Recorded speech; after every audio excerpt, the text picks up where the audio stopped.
हिशोबात तुम्हाला सर्वात सुरक्षित इन्व्हेस्टमेंट कोणती वाटते?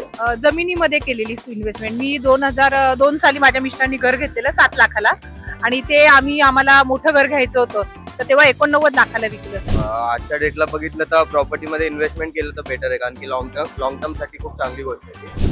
लँड. तर तुम्हाला गोल्डच्या हिशोबात तुम्हाला असं वाटतं का जमीन जास्त रिटर्न्स देऊ शकतात? हा, जास्त रिटर्न जमीनच देऊ शकते. समजा तुम्ही आता नवी मुंबईत बघितलं की ज्या लोकांनी 25-30 वर्षापूर्वी 1 लाखाला जी जमीन घेतली ती जवळजवळ आता त्यांनी 10 करोडला बिल्डरला विकलेली आहे. हा, प्रॉपर्टीज मध्ये जमीन मध्ये बेनिफिट वाटतं, कारण की ते लॉंग टर्म साठी बघायला गेलं तर आजच्या डेटला इन्व्हेस्ट केल्यानंतर 4-5 वर्षानंतर किंवा 10 वर्षानंतर बघितलं ऍज पर गोल्ड त्याची प्राइस हाय असते प्रॉपर्टी.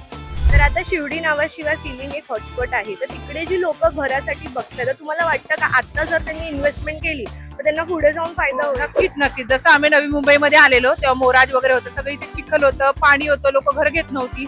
इथे खाडीमध्ये कोण येणार आहे? आणि आज नवी मुंबईमध्ये अशी स्थिती आहे, आता 17-18 वर्ष 20 वर्ष झाले आम्हाला इथे, की मी स्वतः बीएड करायला आलेली, त्याच्यानंतर इथेच माझं लग्न झालं, मी राहिली.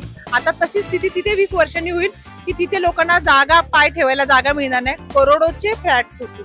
पण आता त्यांना स्वस्तात मिळते, तर त्यांनी नक्कीच इन्व्हेस्टमेंट करायलाच पाहिजे. भेटणारच रिटर्न खूप चांगले भेटणार, कारण की मोठा हायवे झाला तिथे. ऑब्व्हियसली होईल. आणि अजून एक बोलायचं होतं, जमीनवाले म्हणून एक रिअल इस्टेट कंपनी आहे जी 5 लाखांपासून प्लॉट स्टार्ट करते in the locations like Panvel, Thane आणि महामुंबई. तर तुम्हाला त्यांच्या स्कीमसाठी काय वाटतं?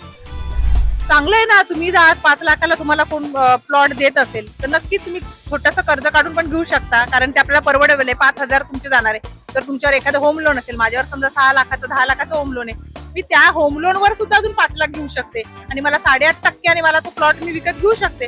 आणि त्याचीच किंमत माझ्या नातवंडांना वगैरे मोठं ते तिकडे काहीतरी घालू शकतात, आईस्क्रीमची फॅक्टरी वगैरे काहीतरी मोठं काहीतरी करू शकतात, ऍग्रिकल्चर तुम्ही डेव्हलप करू शकता. सगळेच कुठे डॉक्टर इंजिनियर होणार आहेत आणि खायचं तरी काय लोकांनी. हा, युथ ऑल्सो फॉर बेनिफिट, कारण की आजच्या डेटला आता सर्व जॉब करतायत, तर ते त्या प्राइसच्या बेनिफिट वरती इन्व्हेस्टमेंट करू शकतात आणि स्वतःची जमीन वगैरे घेऊ शकतात.